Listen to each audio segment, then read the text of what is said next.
Everyone thinks the stock market is a casino. It's actually a solution to a 400-year-old problem. Back in the 1600s, a Dutch trading company needed capital. They were sending ships across oceans, expensive, risky, took years. One person couldn't fund that alone. So they did something radical. They chopped ownership into pieces and sold them to regular people. Those pieces were shares. If the voyage succeeded, shareholders got a cut of the profits.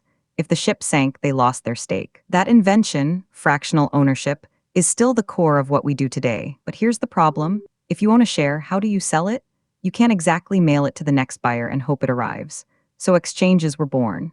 The New York Stock Exchange opened in 1792 as a physical place, a building where brokers gathered to buy and sell shares face to face. They'd shout bids and offers.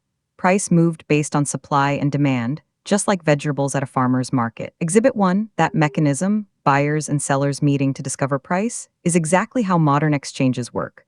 The mechanics changed, computers replaced shouting, but the function stayed identical.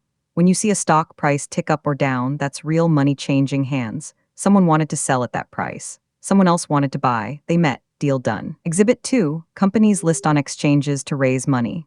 When Apple sells shares, they get cash to build factories, hire engineers, buy equipment. Shareholders get a small ownership stake and the possibility of profit if the company grows.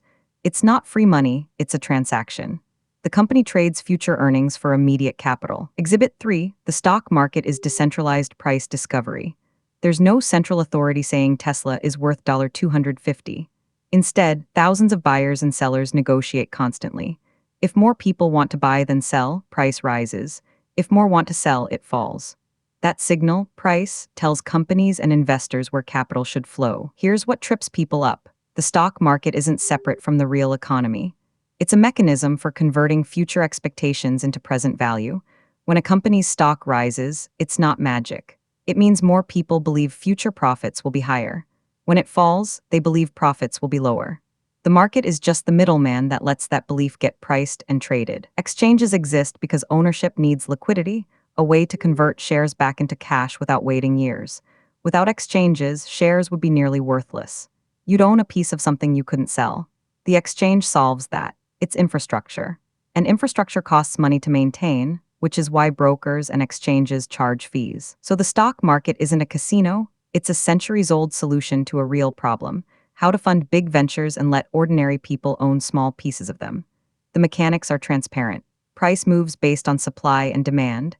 Every transaction is recorded. That's how it works. This video is for educational and informational purposes only and is not financial advice. Always do your own research. Subscribe to this channel for deep dives into how financial systems actually function. No hype, just mechanics. Subscribe to this channel for deep dives into how financial systems actually function. No hype, just mechanics. This video is for educational and informational purposes only and is not financial advice. Always do your own research.